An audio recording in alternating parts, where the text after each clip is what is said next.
We did not know their names at first. Only the ruins remained, silent cities half buried beneath ivy and sand, glass towers fractured by time, sculptures worn down to faceless stone, machines rusted into stillness.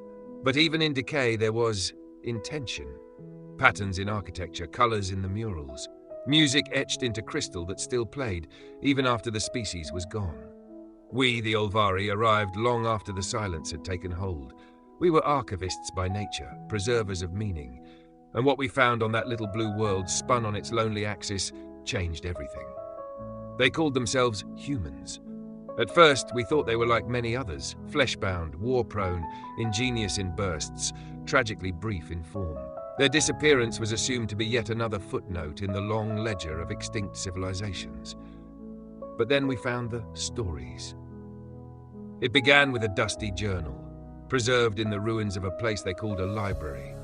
The ink had faded, but their language was stitched with emotion, contradiction, and yearning.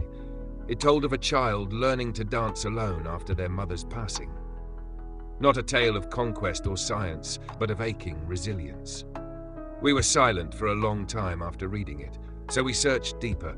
We found canvases splashed with colors we had no words for, sculptures depicting impossible beauty and everyday sorrow. A film. Yes, they had moving image stories about two people falling in love during the collapse of their civilization. Not to survive, not to warn, just to love. One of our young curators, Vasari, said it best.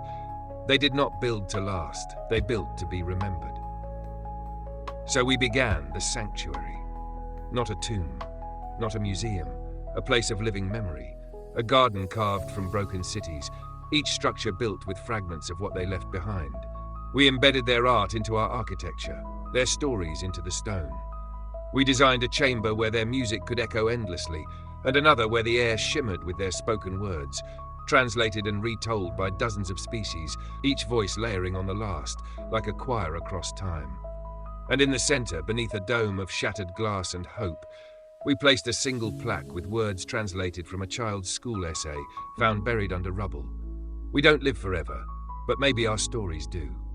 Pilgrims come now from across the stars, not to mourn, but to learn. They walk paths shaped by a species that burned bright and briefly.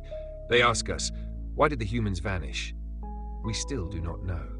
Some say war, some say environmental collapse, some whisper of ascension, but none of it matters in the end, because what remains, what they chose to leave behind, was not fear or power or warning.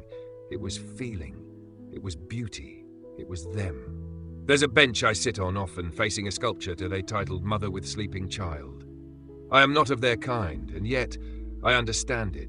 I feel it in my chest, something tightening, something warm. We did not know them, but through their stories we loved them. And we built this sanctuary not to immortalize their death, but to carry forward the parts of them that made life worth living.